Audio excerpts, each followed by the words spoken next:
welcome to the weekly roundup. Div 3 time, Das. How are you, buddy? Aussie, good, thanks. Div 3, not a div I wanted to do, but oh yes, we'll get onto that game a little bit later, mate. But I tell you what, there's a side down there on Brighton Road that is absolutely. We've used the word tonight, flex, haven't we? Flexing the muscles. Flex the muscles. Yep. This is just flexing it like Arnold Schwarzenegger, who turned 70 today apparently. Did he? He did. Yeah, right. 70 today. Well, same age as the producer. Anyway. A bit of a giggle about that. Yeah, we did. We got a giggle. But they have just flexed. Either that or he was having a seizure. Yeah. We wouldn't know, would we? We wouldn't know. If he could get off Grinder, we'd be okay. Anyway, straight into it, mate. It was Brighton 25-14, 164.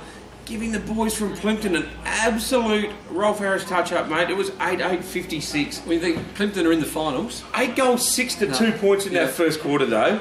Done. All over. Bang. Exactly what they did from this park like the week before. Bang. Good night. Yep. Good night, Irene. You know, and you know what? Plympton kicked 1 goal after half-time. They kicked 7 in the second quarter. Come out, go 7 goals 3.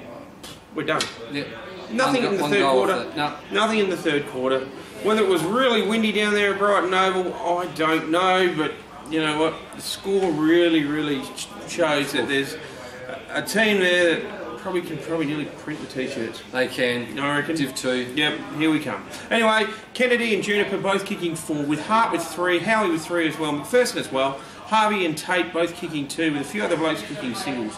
Will Rivers was best on ground with Ray and Hunt in for the Bombers, mate, and for the Bulldogs. First time in weeks I can question is Hunt had 3. I think you said Hart, that's okay. I said Hunt, didn't I? Hart, that's okay. Oh, sorry. First time this year, wow. So I'm allowed 1 a night. You're allowed 1 a year. So okay, no worries, Das. Here we go. I'll get 1 in. So. Here we go. Yep. Okay, Plympton, we got Scott with 2, Van der Haak with 2, and individuals to 4 other players with Hampton, Nelson and Barrett in amongst the best. Look at you go, all over English with Nosy. No, just 1. Just one. You had to get 1 back. 1 for the year. Okay, the next game was up at Harpers Field. It was Golden Grove, 22-21. Poor kicking, boys, 153. Absolutely giving Mitcham a bit of a spanking, 10-8-68. Big scores this weekend. Big scores, yeah, big scores. Whole weekend. Anyway, so Gunning kicked 4, as did Blades kicked 3. Pittman, Bamford both kicking 2, with a heap of other blokes kicking singles, with Ingram, Graham and Benny Bamford in the best for the Kookaburras, mate, and for Mitcham. And Mitcham, we got Willis with 3, with Veno with 2, then individuals across the board with 5 other players. Yep. With Vono in amongst the best with a couple of goals. I'm sure he did some other things with Aitken and Schultz in amongst the best. Golden Grove going on quite nicely. As well. Yep, and again in the next game, another big score, mate. It was Seaton out of Pedlar Reserve. Seaton 21-11, 137, defeating Smosh West Lakes, their neighbours, 10-12-72. Yep. Nothing untoward there. We were expecting that, weren't we? You said 10 goals. I think you both said 10 goals roughly, and they've just done that. Yep. Harland, he kicked 12. Schwertzer with 2, Priestley with 2, Marshall with 2 as well, and 3 other blokes kicking singles, with Priestley obviously best in the best with Walsh and Harris, mate. So Smosh West Lakes, Parham with 3, Thomas with 2, Brown with 2, that's the first one for tonight. And individuals to 3 other players with Thomas, Gates and Moore in amongst the best. So look, no surprises there, but as I said... Freddie Harlan, he kicks 12 and gets 5th best. Mate, you're harsh.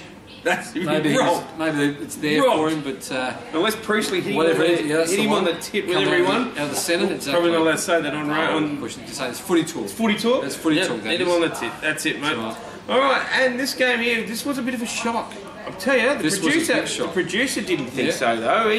He was sitting here last week going, Portland are going to win, Portland are going to win. I've got the inside mail, Portland are going to win. Well, inside mail, what do you know about one game? It's the producer we're talking about, mate. Mobile now. Look at him now. He's looking at now. Late mail. Late mail, yep. Isn't that the website he's on? It's going through. Anyway, it was Portland 13-16-94, defeating Westminster 8-6-54, mate. Yeah. Westminster have probably just blown a massive chance for... even finals, we think. Yep, they've probably done themselves in 2 games out now. Yep. For Portland, Sumner with 3, as did Moody. O'Toole and Traeger both kicking 2, with Dale Laslett yet again, another best on ground for the great man, and Perkins and Brooke there for Portland. And for Westminster, mate, French with 3, Goods with 2, and 3 individuals after that, with French, Boland and Goods in amongst the best. So, well done to Portland. he's picked it, so well done as well. Yep. And the final game of the round, mate. Do you want to talk about this one? I was on Saturday night thinking I had the wrong. I was trying to. Was it the B grade or C grade or something? I'm not getting it right here, but it was. Look, Walkerville were very good. I actually saw Wayne Weedman that morning. He obviously watches his son in the reserves. He's playing reserves at Eagles. Yep. He said look, he thinks it's going to be a good game. I thought, well, no, I think we should do you pretty easily, but it wasn't to be. I know I should say that do you pretty easy, but didn't quite come out. That's okay. But no, Walkerville. 16-8, 104 to Flinders Park 8-8-56. So look, that's a massive upset, and I think Flinders Park have really got a. Walkerville, they were struggling at the beginning of the year. As to Wayne Weedman, what has he done out there? Because they've come good the last few weeks. I think that's about 3 in a row they've won. They've probably learned his style now. They're probably starting to develop as a club. Doing great things, a great man. For Walkerville, Wallace with 5, Kirshner with 3, O'Brien and Harrop both kicking 2. A few other blokes kicking singles with Kirshner, Sinclair and Wallace in the best for the Cats. Made them for your boys. Yeah, just a little Andrew Rangers just with a 3, with Swarter with 2, or Swartz, I should say his nickname, Swartz 2, Rogers Horn Co with Harvey Swartz in amongst the best. But what that does, as you probably see on the going through the premiership table, is that Golden Grove, Seton Rams, Flinders Park are now all on 12 points. So it's the difference between we could be 12 wins. We could be have a double chance or not just within one game. So can I? You're going from second to. I know you're not going to really like what my next comment's going to be. If you stop Andrew Ranger, do you stop Flinders Park? Well, we've proved that the last few weeks. Brighton stopped Andrew Ranger. Yep. The flow of the ball didn't go down to him that well against Brighton, but that's why they stopped the flow of the ball down to Andrew Ranger and it stopped. So whether they need to move around, put him in a ruck, give him a bit of a run around the ground, I don't know. But it's just not. It didn't go down towards the. And I was trying to ring a few boys today to see what happened, but the score shows it. All right, so we've got Brighton sitting on top with 15-1. Then, like you said, Golden Grove, Seton, and Flinders Park all sitting at 12-4, with Plimpton just hanging on inside the 5 at 8-8, with Westminster 7-9, Walkerville 7-9, Portland, Mitcham and Smosh. Mitcham and Smosh will be looking at Div 4 next year. So, Brighton obviously the standout, 10% in front of everyone. 3 games clear. They're going to finish minor premiers in their first year back in the SAFL, so Adelaide Footy League or whatever we want to say these days. But are the rest just making up numbers, Dave? Oh, yeah, they are at the moment. Yep. Absolutely they are. But that's our closest game. On the day, you never know what can happen, do you? And then you see this one here, the first game. This is probably the game of the round. Yep. Gee whiz, if any must win to Flinders Park to say they are like a top 2 side, because we were the favourites probably at the beginning of the year, you'd think. Yep. Didn't know anything about Brighton, brand new in the system, but Flinders Park now sitting 4th, only %. That's how close the 2nd, 3rd, and 4th is. It's either elimination final or it could be double chance. Yeah. So, look, I'd have to go. Look, obviously, I'm going to go for, but gee whiz, this is it's Flinders Park taking on Golden Grove. Everyone can't see our screens, but did I say that? No, probably. No, you didn't. I just said I didn't want to see this one. I think Flinders Park, because it's at home. What's the deck like? It's pretty good. They good. They haven't trained on there, which is they've been training at other ovals to try and keep it a rest because we know what's happened last few years. No, it's not either. So that's what. It's a great deck. They've been training off it. I think they trained on it last Thursday for the first time in a few weeks. So just to try and, as you know, last few years it's been an absolute bog hole, mud hole heap. Yep.